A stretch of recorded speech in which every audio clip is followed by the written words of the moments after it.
അല്ലു ബാങ്കിലേക്ക് പോകാൻ തുടങ്ങുമ്പോഴാണ് വസു അവന്റെ അടുത്തേക്ക് വന്നത്. എന്താ അമ്മേ? അല്ലു ഫോണിലേക്ക് നോക്കിക്കൊണ്ട് അമ്മയോട് ചോദിച്ചു. ആ തടിച്ചു പോകും മുന്നേ നിനക്കേതോ പെണ്ണുമായി ബന്ധമുണ്ടെന്ന് പറഞ്ഞല്ലോ, സത്യമാണോ? വസു ചോദിച്ചു. അല്ലു ഫോൺ പോക്കറ്റിലിട്ടു അമ്മയെ നോക്കി. അതെ, സത്യമാണ്. എനിക്കൊരു കുട്ടിയെ ഇഷ്ടമാണ്. സ്വരലയ, മോഡലാണ്, പിന്നെ TV ഷോ അവതാരികയാണ്. അല്ലു പറഞ്ഞു തീർന്നതും രാമചന്ദ്രൻ പുറത്തേക്കിറങ്ങി വന്നു. എന്തേ, മോന്റെ കല്യാണം ഉറപ്പിച്ചു കഴിഞ്ഞോ? അയാളുടെ സ്വരത്തിൽ വല്ലാത്ത പുച്ഛം കലർന്നിരുന്നു. ആ, ഉറപ്പിച്ചു. എന്തേ? എന്റെ മോന് ഇഷ്ടപ്പെട്ട കുട്ടിയെ അവൻ വിവാഹം കഴിക്കും, അല്ലാതെ അച്ഛന്റെ ഇഷ്ടത്തിന് കണ്ട പോത്തിനെയും ആനയുമല്ല വിവാഹം കഴിക്കുന്നത്, വസു ദേഷ്യത്തിൽ പറഞ്ഞു. ആനയും പോത്തും ഉടമസ്ഥന്റെ കയ്യിൽ ചിലപ്പോൾ നിൽക്കും. പറന്നു നടക്കുന്ന പരുന്തിനെ പിടിച്ച് കോഴിക്കൂട്ടിലിട്ടാൽ കോഴികൾ ചാകേയുള്ളൂ. രാമചന്ദ്രൻ അതും പറഞ്ഞ് പുറത്തേക്ക് പോയി. അച്ഛൻ എന്താ അമ്മേ അങ്ങനെ പറഞ്ഞു പോയത്? അല്ലു സംശയത്തിൽ ചോദിച്ചു. ആ, തടിച്ച് ഇറങ്ങിപ്പോയതിനു ശേഷം നിന്റെ അച്ഛന്റെ സ്വഭാവം പാടെ മാറിയിട്ടുണ്ട്. പിന്നെ വിഷ്ണുവിന്റെ വീട്ടിൽ നിന്ന് ഡേറ്റ് എടുക്കാൻ പോകുന്ന കാര്യം പറഞ്ഞു വൈകുന്നേരം. ചിലപ്പോൾ നീയും അച്ഛനും പോകേണ്ടി വരും, വസു പറഞ്ഞു. ഞാൻ പോകാം. അല്ലു ഓഫീസിലേക്ക് ഇറങ്ങി. എന്താ അലങ്കൃത, സംസാരിക്കാനുണ്ടെന്ന് പറഞ്ഞത്? വിഷ്ണു അവളുടെ അടുത്തേക്ക് വന്ന് ചോദിച്ചു. എന്താ വിഷ്ണു ഇത്ര തിടുക്കം? എപ്പോൾ വിളിച്ചാലും തിരക്ക് തിരക്ക്, ഒന്ന് സംസാരിക്കാൻ സമയമില്ല. ആലു അവനെ നോക്കി ചോദിച്ചു. ഞാൻ തിരക്ക് എന്ന് പറഞ്ഞാൽ അതിനർത്ഥം തിരക്ക് എന്ന് തന്നെയാണ്. ഞാൻ നിന്നെപ്പോലെ ഒരു ഡിഗ്രിക്കാരി കുട്ടിയല്ല. വീട്, കുടുംബം, ജോലി എല്ലാം ഉണ്ട്. അപ്പോൾ അതിൻ്റെതായ തിരക്കുണ്ട്, വിഷ്ണു പറഞ്ഞു. എനിക്കറിയാം, പക്ഷേ വിവാഹം കഴിക്കാൻ പോകുന്നവർ അല്ലേ നമ്മൾ. അപ്പോൾ നമുക്ക് വേണ്ടി കുറച്ച് സമയം കണ്ടുവച്ചൂടെ? ആലു ചോദിച്ചു. അലങ്കൃത, എനിക്ക് ഈ മരം ചുറ്റി പ്രണയം തീരെ താല്പര്യമില്ല. പിന്നെ എനിക്ക് അതിനു വേണ്ടി കളയാൻ സമയവുമില്ല. നിന്നെ ഞാൻ എന്നും കാണുന്നുണ്ട്, 2 മിനിറ്റെങ്കിലും ദിവസവും സംസാരിക്കുന്നുമുണ്ട്. വിഷ്ണുവിന്റെ സ്വരത്തിൽ കുറച്ച് ദേഷ്യം കടന്നിരുന്നു. അപ്പോൾ എന്നോട് സംസാരിക്കുന്നത് വരെ കണക്ക് വച്ചേക്കുവാ അല്ലേ? കല്യാണം കഴിഞ്ഞാലും ഇത് തന്നെയാകില്ലേ അവസ്ഥ? ആലുവിന്റെ ശബ്ദം ഉയർന്നു. വിഷ്ണു ചുറ്റും ഒന്ന് നോക്കി. അധികം ആരുമില്ല, അവരെ ശ്രദ്ധിക്കുന്നവരുമില്ല. എന്റെ ഓരോ മിനിറ്റും എനിക്ക് വിലപ്പെട്ടതാണ്. പിന്നെ എനിക്ക് ഈ ഓന്തിന്റെ സ്വഭാവമില്ല, മിനിറ്റ് നിറം മാറാൻ. നിന്റെ വീട്ടിലുള്ള ചില ആളുകളെ പോലെ. കല്യാണം കഴിഞ്ഞാലും ഇത് തന്നെയാകും എന്റെ സ്വഭാവം. അതിനോട് പൊരുത്തപ്പെട്ടു പോകാൻ പറ്റുമെങ്കിൽ എന്റെ ഒപ്പം കൂടിയാൽ മതി. ഇല്ലെങ്കിൽ ആ മോതിരം ഊരിത്തന്നു നിനക്ക് പോകാം. അവർ ഇന്നോ നാളെയോ വിവാഹത്തിന് ദിവസം കുറിക്കാൻ പോകും. അതിനു മുന്നേ തീരുമാനമെടുത്താൽ നല്ലത്. എനിക്ക് ഈ പീരീഡ് ക്ലാസ് ഉണ്ട്. വിഷ്ണു അത്രയും പറഞ്ഞ് അവളുടെ മറുപടി കേൾക്കാൻ നിൽക്കാതെ പോയി. ആലുവാണെങ്കിൽ ഇപ്പൊ ഇവിടെ എന്താ ഉണ്ടായത് എന്ന പോലെ ഞെട്ടി നിൽപ്പാണ്. ആലുവിന്റെ മുഖത്ത് പെട്ടെന്ന് ദേഷ്യം നിറഞ്ഞു. അവൻ പോയ വഴിയെ നോക്കി. പിന്നെ നേരെ ക്ലാസ്സിലേക്ക് പോയി. കൂട്ടുകാർ അവളോട് വിഷ്ണുവുമായി കറങ്ങാൻ പോകുന്ന കാര്യവും അവരുടെ സംസാര വിഷയവും ഒക്കെ ചോദിച്ചു. അതുകൂടെ കേട്ടതും ആലുവിന് വല്ലാത്ത ദേഷ്യം വരാൻ തുടങ്ങി. അടുത്ത പീരീഡ് വിഷ്ണു ആയിരുന്നു ആലുവിന് ക്ലാസ് എടുക്കാൻ വന്നത്. അവന്റെ ക്ലാസ്സിൽ മുഖം വീർപ്പിച്ച് ദേഷ്യത്തിലിരിക്കുന്ന ആലുവിനെ വിഷ്ണു നോക്കുന്നത് ആലുവും കണ്ടു. അവനോടുള്ള വാശി പോലെ മുഖം വീർപ്പിച്ച് തന്നെ ഇരുന്നു ആലു. പക്ഷേ വിഷ്ണു അത് മൈൻഡ് ചെയ്യാൻ പോയില്ല. ഇടയ്ക്ക് അവൻ ക്വസ്റ്റ്യൻ ചോദിക്കാൻ തുടങ്ങി. അവസാനം അത് ചോദിച്ചെത്തിയത് ആലുവിന്റെ അടുത്ത് തന്നെയായിരുന്നു. ചോദിച്ചതിന് ഉത്തരം അറിയോ ഇല്ലേ? വിഷ്ണു ക്ലാസ്സിൽ ഭയങ്കര കർക്കശക്കാരനാണ്. ആലു ഒന്നും മിണ്ടിയില്ല. ചോദിച്ചത് കേട്ടില്ലേ അലങ്കൃത, ഉത്തരം അറിയോ ഇല്ലേ? ഡെസ്കിൽ ആഞ്ഞടിച്ചുകൊണ്ട് ചോദിച്ചു. എനിക്ക് അറിയില്ല സാർ. ആലു അതും പറഞ്ഞു ചുറ്റും നോക്കിയപ്പോൾ എല്ലാ കുട്ടികളും ആൻസർ പറഞ്ഞിട്ടുണ്ട്. താൻ മാത്രമാണ് ഇങ്ങനെ നിൽക്കുന്നത്. നീയൊക്കെ പിന്നെ എന്തിനാ കെട്ടിയൊരുങ്ങി ബാക്കിയുള്ളവരുടെ സമയം കളയാൻ ഇങ്ങനെ വരുന്നത്? വിഷ്ണു ദേഷ്യത്തിൽ ചോദിച്ചു. സോറി സാർ, ഞാൻ ശ്രദ്ധിച്ചില്ല, ആലു പറഞ്ഞു. ഞാനാണോ നീ ക്ലാസ്സിൽ ശ്രദ്ധിക്കാത്തതിന് കാരണം? പഠിപ്പിച്ച് 10 മിനിറ്റ് പോലും ആയിട്ടില്ല. പുറത്തു പോയി നിന്ന് പഠിച്ചാൽ മതി, അപ്പോൾ താനേ ശ്രദ്ധ വന്നോളും. ബുക്കെടുത്ത് ഇറങ്ങിക്കോ, വിഷ്ണു പറഞ്ഞു. ആലു അവനെ ഞെട്ടലോടെയും ദയനീയമായും നോക്കി. നിന്ന് സമയം കളയാതെ ഇറങ്ങിക്കോ, എനിക്ക് അവൻ പറഞ്ഞു. ആലു ബുക്കും എടുത്ത് അവനെ ദേഷ്യത്തിൽ നോക്കി പുറത്തേക്ക് ഇറങ്ങി. വിഷ്ണു അവളെ ഇറക്കി പുറത്തു നിർത്തിയ ശേഷം വീണ്ടും ക്ലാസ് തുടർന്നു. എല്ലാ കുട്ടികളും ശ്രദ്ധയോടെ അവന്റെ ക്ലാസ്സിലിരുന്നു. ബെല്ലടിച്ചപ്പോൾ വിഷ്ണു പുറത്തേക്ക് ഇറങ്ങി. അടുത്ത പീരീഡ് ഞാനാണ്. പുറത്ത് നിൽക്കണ്ടെങ്കിൽ മര്യാദക്കിരുന്ന് പഠിക്കാൻ നോക്കടി, വിഷ്ണു അവളെ നോക്കി പറഞ്ഞു പോയി. എന്താ അലങ്കൃത, സാറുമായി പിണങ്ങിയോ? ക്ലാസ്സിലെ ഒരു കുട്ടി ചോദിച്ചപ്പോൾ ഒന്ന് ചിരിക്കുക മാത്രം ചെയ്തു. അടുത്ത പീരീഡ് ആലു നാണം കെടാൻ മടിച്ചിരുന്ന് നന്നായി ക്ലാസ്സിൽ ശ്രദ്ധിച്ചു. ഇടയ്ക്കിടയ്ക്ക് വിഷ്ണുവിന്റെ ഫോൺ റിങ് ചെയ്തതും അവൻ അതെടുത്തതും ആലു ശ്രദ്ധിച്ചു. ആലു എന്തൊക്കെയോ മനസ്സിൽ ഉറപ്പിച്ചാണ് അന്നത്തെ ദിവസം വീട്ടിലേക്ക് പോയത്. ഇന്ന് മാതങ്കി സ്കൂളിൽ വന്നിട്ടില്ല. കണ്ണൻ ഇടയ്ക്ക് കുറേ പ്രാവശ്യം വിളിച്ചപ്പോൾ ഫോൺ ഓഫായിരുന്നു. കണ്ണൻ ഉച്ചയ്ക്ക് ലീവ് എടുത്ത് മാധുവിനെ കാണാൻ വീട്ടിലേക്ക് പോയി. അവൻ അവിടെ എത്തിയപ്പോൾ വീട് പുറത്തുനിന്ന് പൂട്ടിയേക്കുമായിരുന്നു. ആരാ? അവൻ അങ്ങോട്ട് നോക്കി നിൽക്കുന്നത് കണ്ട് അടുത്ത വീട്ടിലെ സ്ത്രീ മതിലിന്റെ സൈഡിൽ നിന്ന് ചോദിച്ചു. ഇവിടെ ആരുമില്ലേ? ഞാൻ മാധു ജോലി ചെയ്യുന്ന സ്കൂളിലെ സാറാണ്, കണ്ണൻ പറഞ്ഞു. ആ കൊച്ചിന്റെ അമ്മയ്ക്ക് ഇന്നലെ രാത്രി ഒരു നെഞ്ചുവേദന വന്നു. ആശുപത്രിയിൽ കൊണ്ടുപോയേക്കുവാ. മെഡിക്കൽ കോളേജിലേക്ക് മാറ്റിയെന്നാ അറിഞ്ഞത്, ആ സ്ത്രീ പറഞ്ഞു. കണ്ണൻ ഞെട്ടി. അവരുടെ നമ്പർ? കണ്ണൻ ചോദിച്ചു. എൻ്റെ കെട്ടിയനും മറ്റുമാ കൂടെ പോയേക്കുന്നേ. ആ കൊച്ചിന്റെ ഫോൺ ഇന്നലെ പെട്ടെന്ന് ഇറങ്ങുന്ന വഴി താഴെ വീണ് പൊട്ടി. അതെൻ്റെ കയ്യിലാണ്. കണ്ണനെ ആകെ ഭ്രാന്ത് പിടിക്കാൻ തുടങ്ങി. അവൻ വേഗം അവിടുന്ന് അയാളുടെ നമ്പർ വാങ്ങി ഇറങ്ങി. രാത്രി ഇടയ്ക്ക് 1-2 പ്രാവശ്യം മാധു വിളിച്ചു. അപ്പോഴത്തെ ദേഷ്യത്തിൽ താൻ മനഃപൂർവ്വം കോൾ എടുത്തില്ല. ഓരോന്ന് ആലോചിച്ച് ഹോസ്പിറ്റലിലേക്ക് തിരിച്ചു. സ്വര, അവളുടെ മടിയിൽ കിടന്നുകൊണ്ട് അല്ലു വിളിച്ചു. എന്താ അല്ലു? അവന്റെ തലയിൽ തലോടിക്കൊണ്ട് അവൾ ചോദിച്ചു.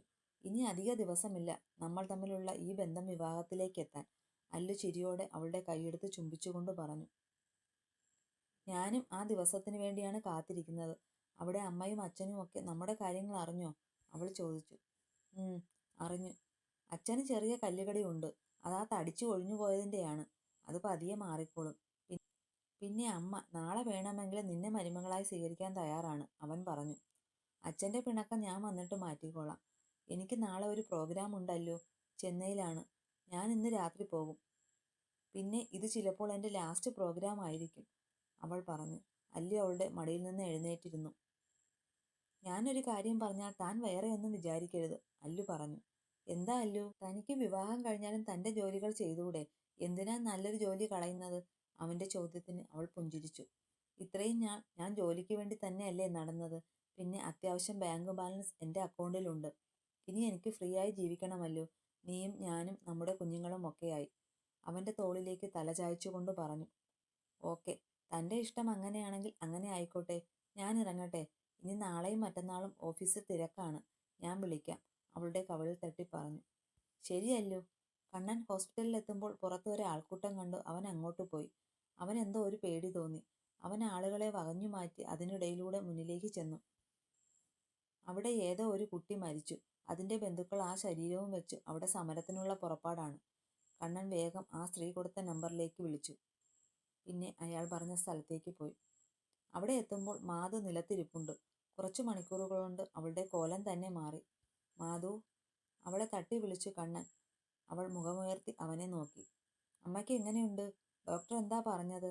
കണ്ണൻ അവളുടെ അടുത്തായി ഇരുന്ന് ചോദിച്ചു. അമ്മ അമ്മ പോയി കണ്ണേട്ടാ, പൊട്ടിക്കരച്ചിലോടെ പറഞ്ഞു അവൻ്റെ നെഞ്ചിലേക്ക് ചാഞ്ഞു മാധു. കണ്ണൻ അവളെ എങ്ങനെ ആശ്വസിപ്പിക്കണമെന്ന് അറിയില്ലായിരുന്നു. അവൻ അവളെ നെഞ്ചോട് ചേർത്ത് പിടിച്ചു. മാധുവിൻ്റെ അമ്മയുടെ കർമ്മങ്ങളൊക്കെ ചെയ്തത് കണ്ണനായിരുന്നു. മരണത്തിന് വന്നവർക്കും പോയവർക്കും ഒന്നേ പറയാനുള്ളൂ, മാധുവിൻ്റെ ഇനിയുള്ള ജീവിതം എങ്ങനെയെന്ന്. അവർക്കറിയില്ല കണ്ണനുമായുള്ള മാധുവിൻ്റെ കല്യാണം ഉറപ്പിച്ച വിവരം. രാഗിണിയും അനുവും മാധുവിൻ്റെ ഒപ്പം തന്നെ ഇരിപ്പുണ്ട്. മാധു രാഗിണി അമ്മയുടെ മടിയിൽ കിടക്കുവാണ്. ഇപ്പോഴും മാധുവിൻ്റെ കണ്ണീർ തോർന്നിട്ടില്ല. മോളെ, അടുത്ത വീട്ടിലെ സ്ത്രീ അവളെ വന്ന് തട്ടി വിളിച്ചു. മാധു കണ്ണു തുടച്ച് എഴുന്നേറ്റിരുന്നു. എന്താ ചേച്ചി? അവൾ എണീറ്റിരുന്ന് ചോദിച്ചു. ഇവരൊക്കെ പോകാറായില്ലേ മോളെ? മോള് വാ, നമുക്ക് അവിടെ കിടക്കാം, ആ സ്ത്രീ അവളെ ചേർത്ത് പിടിച്ചു പറഞ്ഞു. അപ്പോഴേക്കും കണ്ണൻ അകത്തേക്ക് വന്നു. രാഗിണി എണീറ്റു. മോളെ ഞങ്ങൾ കൊണ്ടുപോകുക. എൻ്റെ മോന് വേണ്ടി ആലോചിച്ചു ഉറപ്പിച്ചു വളയിടയിൽ വരെ കഴിഞ്ഞതാണ്. കല്യാണത്തിന് കുറച്ച് ദിവസം മുന്നേ ഇവൾ എൻ്റെ വീട്ടിൽ വന്നാലും ഒരു കുഴപ്പമില്ല. ദേ, എനിക്കും ഒരു മോളുണ്ട്, അവളെപ്പോലെ ഉള്ളൂ, രാഗിണി മാധുവിനെ നോക്കി പറഞ്ഞു. ആ സ്ത്രീ സന്തോഷത്തോടെ മാധുവിനെ നോക്കി. ആ ചേച്ചിയുടെ മാത്രമല്ല, ഞങ്ങളുടെ കൂടി മോളാ ഇത്. ഈ മോൾക്ക് വേണ്ടിയാണ് ആ ചേച്ചി ജീവിച്ചത് തന്നെ. മോളെ സുരക്ഷിതമായ ഒരു കൈകളിൽ ഏൽപ്പിച്ച മനസമാധാനത്തിലായിരിക്കും ചേച്ചി യാത്രയായത്, ആ സ്ത്രീ പറഞ്ഞു. അത് കേൾക്കെ മാധു വീണ്ടും പൊട്ടിക്കരയാൻ തുടങ്ങി. കണ്ണൻ അത് ഒന്നും കാണാൻ വയ്യാത്തതുപോലെ പെട്ടെന്ന് പുറത്തേക്കിറങ്ങി. രാഗിണി മാധുവിനെ ചേർത്ത് പിടിച്ചു. മോള് കരയണ്ട. മോള് വിഷമിച്ച അത് അമ്മയുടെ ആത്മാവിന് വേദനിക്കും. മോള് എടുക്കേണ്ടത് എന്താണെന്ന് വെച്ചാൽ എടുത്തുവാ, രാഗിണി മാധുവിനോടും പറഞ്ഞു അനുവും മാധുവിനൊപ്പം പോയി. ഞങ്ങൾ കൊണ്ടുപോകുക അവളെ. ഈ വീടും പരിസരവും നോക്കണം. ചടങ്ങുകൾക്ക് എന്തായാലും മോള് വരും. അവളെ ഓർത്ത് പേടിക്കേണ്ട. നിങ്ങൾ വരണം ഇടയ്ക്ക് അങ്ങോട്ട്, അവരുടെ കയ്യിൽ പിടിച്ചു രാഗിണി പറഞ്ഞു. അവരുടെ മനസ്സ് നിറഞ്ഞു. അധികം വൈകാതെ തന്നെ മാധുവിനെയും കൊണ്ട് രാഗിണിയമ്മയും കുടുംബവും ഇറങ്ങി. ശിവ നേരത്തെ തന്നെ വീട്ടിലേക്ക് പോയിരുന്നു. ഇനിയിപ്പോൾ നാത്തൂൻ ആ പെണ്ണിനെ കൂടെ ഇങ്ങ് വിളിച്ചോണ്ട് വരുവോ? വസു ശിവയോട് ചോദിച്ചു. കൊണ്ടുവന്നാ എന്താ പ്രശ്നം? അവന്റെ അമ്മ വളയണിച്ചു മരുമോളായി സ്വീകരിച്ചതാണല്ലോ, പിന്നെന്താ? ശിവ കുറച്ചു കടുപ്പത്തിൽ ചോദിച്ചു. നമ്മുടെ കണ്ണൻ ആ തൊട്ടിക്കുഴിയിൽ നിന്നൊക്കെ പെണ്ണെടുക്കേണ്ട ഗതികേടുണ്ടോ ഏട്ടാ?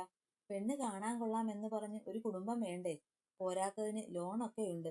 എല്ലാം കണ്ണന്റെ തലയിലാകും, വസു പറഞ്ഞു. തൊട്ടടുത്ത് തന്നെ ആലുവുമുണ്ട്. അല്ല വസു, നിന്റെ മോൾ എന്താ കൊട്ടാരത്തിലാണോ താമസം? നീ സിംഹാസനത്തിലിരിക്കുന്ന റാണിയാണോ? അല്ല, നിന്നെ ഞാൻ ഇങ്ങോട്ട് കൊണ്ടുവരുമ്പോൾ നീ ഇതിനേക്കാളും ഗതികെട്ട അവസ്ഥയിലായിരുന്നോ? നിനക്ക് കുടുംബം എന്നത് പറയാൻ ആരാ ഇപ്പോൾ ഉള്ളത്? ദൂഷണവും ഏഷണിയുമായി നടക്കുന്ന ഒരമ്മായിയല്ലേ, അല്ലാതെ വേറെ ആരുമില്ലല്ലോ. പിന്നെ നീ പറഞ്ഞ ലോൺ, മോനെയും മോളെയും പഠിപ്പിക്കാനും വണ്ടിയും വാഹനവും ഒക്കെ വാങ്ങാനുമായി ബാങ്കിൽ നിന്ന് ലോൺ എടുത്തു. അതിപ്പോഴും അടയ്ക്കുന്നുണ്ട്. അത് നിന്റെ കുടുംബക്കാരോ അല്ലെങ്കിൽ നിന്റെ മോനോ അല്ല അടയ്ക്കുന്നത്, ഈ ഞാനാണ്. പിന്നെ കേറിക്കിടക്കാൻ ഒരു വീട് പോലും സ്വന്തം പേരിലില്ലെന്ന് ഇടയ്ക്ക് എന്റെ ഭാര്യയും മോളും ഓർത്താൽ നന്നു.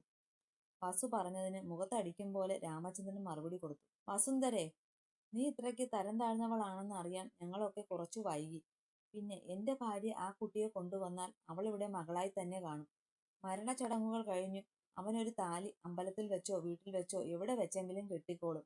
അതോർത്ത് നീ കൂടുതൽ വിഷമിക്കേണ്ട, ശിവ പറഞ്ഞു. വസുന്ധര മുഖം വീർപ്പിച്ച് അകത്തേക്ക് കയറിപ്പോയി. പിന്നാലെ തന്നെ ആലുവും. അവൾക്ക് ഇപ്പോഴും അറിയില്ല ആ വീടും സ്ഥലവും എന്റെ പേരിലാണെന്ന്. അതുകൂടെ അറിഞ്ഞാ പിന്നെ പറയണ്ടല്ലോ അളിയ അവസ്ഥ, രാമചന്ദ്രൻ ശിവയോട് രഹസ്യം പോലെ പറഞ്ഞു. അതേതായാലും നന്നായി. ശിവ എന്തോ ചോദിക്കാൻ തുടങ്ങിയതും കണ്ണന്റെ കാർ വരുന്നത് കണ്ടു. കാറിന്റെ ശബ്ദം കേട്ടപ്പോൾ തന്നെ അകത്തേക്ക് പോയത് രണ്ടും പുറത്തേക്ക് വേഗം വന്നു. കണ്ണൻ ഇറങ്ങി, പിന്നാലെ അനുവും. രാഗിണിയുടെ കയ്യിൽ മാധു അമർത്തി പിടിച്ചു. മോള് പേടിക്കേണ്ട, ഇവിടെ ആരും ഒന്നും പറയില്ല, മോള് വാ. അവളെ ചേർത്ത് പിടിച്ചു രാഗിണി പറഞ്ഞു. അപ്പോഴേക്കും ശിവ അവരുടെ അടുത്തേക്ക് വന്നു. മോൾ എന്താ ഇറങ്ങാതെ ഇരിക്കുന്നേ, ഇറങ്ങി വാ. ശിവ മാധുവിനെ ഡോർ തുറന്ന് പുറത്തേക്ക് ഇറക്കി. എല്ലാവരും അകത്തേക്ക് കയറി. ആ, അമ്മ മരിച്ചാൽ എന്താ, മോളുടെ കല്യാണ ചെലവ് കുറഞ്ഞല്ലോ. വസു മാധുവിനെയും കൊണ്ട് സെറ്റിയിലേക്ക് ഇരുന്ന രാഗിണിയെ നോക്കി പറഞ്ഞു. നിനക്ക് നാണമെന്ന് പറയുന്ന സാധനമുണ്ടോടി? വേണ്ട, കുറച്ചു വിവരം. അതെങ്ങനെ കുടുംബത്തിൽ പിറക്കണം? കണ്ട അടിയാനും കുടിയാനും കയറി ഞരങ്ങുന്ന കോളനിയിൽ കിടന്ന ഓരോന്നിനെ ഇങ്ങോട്ട് കെട്ടിയെടുത്തപ്പോൾ തന്നെ ഞാൻ അച്ഛനോട് പറഞ്ഞതാ, ഇന്നല്ലെങ്കിൽ നാളെ അവളുടെ സ്വഭാവം പുറത്തു വരുമെന്ന്, രാഗിണി ഉച്ചത്തിൽ പറഞ്ഞു. രാമചന്ദ്രൻ കൈ മുറുക്കി പിടിച്ചു. നാത്തൂനെ സൂക്ഷിച്ച് സംസാരിക്കണം, പ്രായത്തിൽ മൂത്തതാണെന്ന് ഞാൻ നോക്കില്ല, വാസു ദേഷ്യത്തിൽ പറഞ്ഞു. ഇറങ്ങടി പുറത്ത്, ഇത് എന്റെ വീടാണ്, ഇവിടെ ഇനി നീ നിൽക്കേണ്ട. പോകുമ്പോൾ മോളെ കൂടെ വിളിച്ചോ. ഒരു പെൺകൊച്ചിനെ കൊല്ലാതെ കൊന്ന് ഇറക്കി വിട്ടത് പോരാഞ്ഞിട്ടായിരിക്കും ഇവിടെ കുടുംബം കലക്കാൻ ഇറങ്ങിയത്. രാമചന്ദ്രന, വിളിച്ചോണ്ട് പോ നിന്റെ ഭാര്യയും മോളെയും. രാഗിണി അമ്മയുടെ ദേഷ്യത്തിലുള്ള ശബ്ദം കേട്ട് ഒന്നും മിണ്ടാനാകാതെ വസു ഇറങ്ങി. മാധു അപ്പോഴേക്കും കണ്ണു നിറച്ച് അവരെ നോക്കി. മോൾ ഇതൊന്നും കണ്ട് പേടിക്കണ്ട. പിന്നെ ഒരുപാട് ദിവസം ഇങ്ങനെ കണ്ണു നിറച്ചിരിക്കാനും ഞാൻ സമ്മതിക്കില്ല. അനു, മോളെ വിളിച്ച് മുറിയിലേക്ക് കൊണ്ടുപോ, രാഗിണി പറഞ്ഞു. അനു അപ്പോൾ തന്നെ മാധുവിനെയും കൂട്ടിപ്പോയി. കണ്ണൻ വേഗം അമ്മയെ കെട്ടിപ്പിടിച്ച് കവളിൽ മുട്ടി. എന്റെ അമ്മ സൂപ്പറാ, അവൻ മുറിയിലേക്ക് പോയി. ഭാര്യ അല്ലെങ്കിൽ സൂപ്പർ അല്ലേടാ, ശിവയും രാഗിണിയെ ചേർത്ത് പിടിച്ചു ചോദിച്ചു. അവർ ഒന്ന് ചിരിക്കുക മാത്രം ചെയ്തു. നന്ദു ഇവിടെ എത്തിയിട്ട് ഇപ്പോൾ 4 ദിവസമായി. അഗ്നി അവളെയും കൊണ്ട് പുറത്തു പോകും, സ്ഥലങ്ങളെക്കുറിച്ച് പറഞ്ഞു കൊടുക്കും, എപ്പോഴും മോട്ടിവേഷനാണ്. നന്ദു ഇപ്പോൾ അവളുടെ തടിയെക്കുറിച്ച് ഓർത്ത് ടെൻഷൻ ആകാറില്ല. അവൾക്കത് ഓർക്കാൻ കൂടെ സമയമില്ല, അതാ സത്യം. ഇനി എന്തോ ആവശ്യമായിട്ട് ഇടയ്ക്കിടയ്ക്ക് പുറത്തു പോകുന്നുണ്ട്. അപ്പോ കുഞ്ഞിപ്പെണ്ണ് നന്ദുവിനൊപ്പമാണ്. അതിനെ അടക്കിയിരുത്തിയാലല്ലേ നന്ദുവിന് എന്തെങ്കിലും ആലോചിക്കാൻ പറ്റൂ. ജാനിമോളെ, നന്ദു കുഞ്ഞിപ്പെണ്ണിനെ കുളിപ്പിച്ച് ബെഡിൽ നിർത്തി. ഡ്രസ്സ് എടുത്ത് തിരിഞ്ഞപ്പോൾ ആളെ കാണാനില്ല. ഞാൻ ഇവിടെ ഉണ്ട് ആന്റി. താഴെ നിന്ന് അവളുടെ ശബ്ദം കേട്ട് നന്ദു തലയിൽ കൈവച്ചു. പിന്നെ ഡ്രസ്സ് എടുത്ത് താഴേക്ക് ഓടി. ഇടി കാന്താരി, കണ്ണ് തെറ്റിയ ഓടിക്കോണം. ഇവിടെ വാ, ഈ ഡ്രസ്സ് ഇട്ട് തരട്ടെ, അല്ലെങ്കിൽ അച്ഛൻ നിന്നെയും എന്നെയും ശരിയാക്കും, നന്ദു കുറുമ്പി പെണ്ണിനെ നോക്കി പറഞ്ഞു. അച്ഛൻ പാവമാ, ജാനിമോള് പറഞ്ഞു. ആ, ആരാ പറഞ്ഞ അച്ഛൻ ഭയങ്കരനാണെന്ന്?